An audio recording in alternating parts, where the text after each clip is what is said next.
మిత్రులారా, ఈ కరీంనగర్ గడ్డకు ఒక ప్రత్యేకత ఉన్నది. ఈ కరీంనగర్ గడ్డ తెలంగాణ సమాజానికి ఏం అవసరమో, ఎప్పుడు అవసరమో గుర్తించి ప్రజల పక్షాన నిలబడి కొట్లాడే గడ్డ ఈ గడ్డ. ఇదే కాదు, 2004 సంవత్సరంలో శ్రీమతి సోనియా గాంధీ గారు కరీంనగర్ జిల్లా పర్యటన సందర్భంగా ఒక మంచి మాట చెప్పిండ్రు. ఈ తెలంగాణ 4 కోట్ల ప్రజల మనసులో ఏమున్నదో కాంగ్రెస్ పార్టీకి తెలుసు. యూపీఏ కూటమి తప్పకుండా మీ 60 సంవత్సరాల ఆకాంక్షను నెరవేరుస్తా అని చెప్పి ఈ కరీంనగర్ గడ్డ మీదనే మొట్టమొదటిసారి మన అభిమాన నాయకురాలు శ్రీమతి సోనియా గాంధీ గారు మనకు మాట ఇచ్చిండ్రు.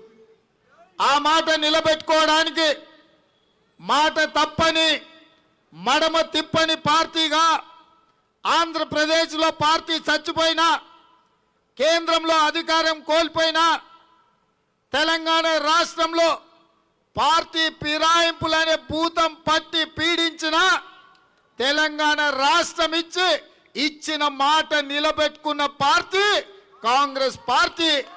ఇచ్చిన మాట నిలబెట్టుకున్న నాయకురాలు శ్రీమతి సోనియా గాంధీ గారు. మిత్రులారా, ఇవాళ మీరు ఆలోచన చెయ్యండి. ఆనాడు తెలంగాణ రాష్ట్ర సాధనలో ఈ ప్రాంత ప్రజలు ముఖ్యంగా రాష్ట్రం కోసమే పార్టీ పెట్టుకున్నాని ప్రజల దగ్గరికి వెళ్ళి ఎన్నికైన శాసనసభ్యులు, పార్లమెంట్ సభ్యులు టీఆర్ఎస్ పార్టీ వైఫల్యం చెందినప్పుడు, కాడి కింద పడేసినప్పుడు పెద్దలు జానారెడ్డి గారి ఇంటికి వెళ్ళి చంద్రశేఖరరావు శరణు జొచ్చిండు. ఆయల్ల కాంగ్రెస్ పార్టీ ఆదేశాల మేరకు జేఏసీలు పెడితే జెండాలు కట్టినాం, దొరగారు వస్తే దండాలు పెట్టినాం, రాష్ట్రం ఆలస్యమైతే ప్రాణాలు ఇచ్చినాం. ఇవాళ తెలంగాణ రాష్ట్రాన్ని సాధించినాం. నేను అడుగుతున్న వచ్చిన తెలంగాణ రాష్ట్రంలో 60 సంవత్సరాల 4 కోట్ల తెలంగాణ ప్రజల ఆకాంక్ష నెరవేరిందా? మీరు ఒక్కసారి ఆలోచన చేయండి. ఈ 9 సంవత్సరాలలో ఈ తెలంగాణ రాష్ట్రంలో టీఆర్ఎస్ పార్టీ ఇచ్చిన మాట కానీ, చంద్రశేఖరరావు ఎన్నికలలో ఇచ్చిన హామీలు కానీ అమలైనయా? మీరు ఒక్కసారి ఆలోచన చెయ్యండి. ఇక ఆయన అట్లుంటే అతని కంటే గనుడు ఆచంట మల్లన అని మేము పార్లమెంట్లో ఆనాడు తెలంగాణ రాష్ట్ర ఏర్పాటు ప్రక్రియతో పాటు ఈ తెలంగాణ రాష్ట్రం అభివృద్ధి చెందాలంటే బయ్యారంలో ఉక్కు కర్మాగారం నిర్మించాలని, వరంగల్ కాజిపేటలో కోచ్ ఫ్యాక్టరీ పెట్టాలని, గిరిజన పిల్లలు చదువుకోవడానికి గిరిజన యూనివర్సిటీ ఇవ్వాలని, IIIT పెట్టాలని, 4000 మెగావాట్లతో విద్యుత్ ఉత్పత్తి ఎన్టీపీసీ ఆధ్వర్యంలో పెట్టాలని, ITIR కారిడార్ ఇవ్వాలని, సాగునీటి ప్రాజెక్టుల్లో జాతీయ ప్రాజెక్టు ఇవ్వాలని, ఎయిమ్స్ ఆసుపత్రిని పెట్టాలని, ఈ ప్రాంత అభివృద్ధి కోసం మేము చట్టబద్ధత చేసి పార్లమెంటులో బిల్లు పెట్టినాం. ఆయల్లా మీరు ఆలోచన చేయండి. తెలంగాణ రాష్ట్రం రావడం ఆలస్యం అయిందని గల్లీలో మీరు లొల్లి పెడితే మా పొన్నమన్న, మా అంజనన్న, మా సిరిసిల్ల రాజయ్య గారు పట్టుబట్టి పార్లమెంటు స్తంభింపజేసి ఢిల్లీలో పార్లమెంటులో తెలంగాణ బిల్లుని పెట్టి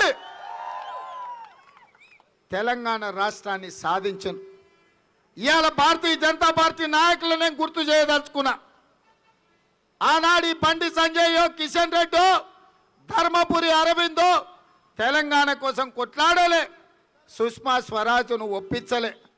ఆయల్లో పార్లమెంట్లో బిల్లు వచ్చినప్పుడు ప్రధాన ప్రతిపక్ష నాయకురాలుగా ఉన్న సుష్మా స్వరాజ్ గారిని మా మిత్రుడు, మా సోదరుడు పొన్నం ప్రభాకర్ గారు కాళ్లకు దండం పెట్టి, అమ్మా తెలంగాణలో వందలాది బిడ్డలు ఆత్మ బలిదానాలు చేసుకుంటున్నారు, తెలంగాణలో వందలాది తల్లులు కడుపు కోతకు లోనవుతున్నారు, వాళ్ళ దుఃఖం పుట్టే దుఃఖం, ఆ దుఃఖం తీర్చాలంటే ఒక తల్లిగా నువ్వు ఆలోచన చేయి.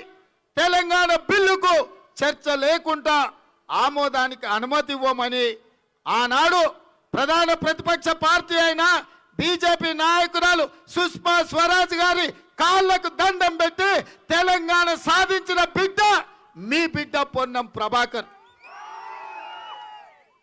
ఇవాళ నేను అడుగుతున్న బండి సంజయ్ని, పొన్నం ప్రభాకర్ తెలంగాణ సాధనలో ఉన్నప్పుడు నువ్వెక్కడున్నావు బండి సంజయ్ అని నేను అడుగుతున్నా. హాయ్ ఫ్రెండ్స్, మా టుడే టుమారో యూట్యూబ్ ఛానల్ చూస్తున్నందుకు చాలా థ్యాంక్స్. మరిన్ని లేటెస్ట్ వీడియోస్ కోసం వెంటనే సబ్స్క్రైబ్ చేయండి. అలాగే ఈ బెల్ని కూడా రింగ్ చేసేయండి. మా నోటిఫికేషన్స్ అన్ని మీ మొబైల్లో వస్తాయి. అలాగే మా వీడియోస్ మీకు నచ్చితే లైక్ చేయండి, షేర్ చేయండి, నచ్చకపోతే కామెంట్ చేయండి.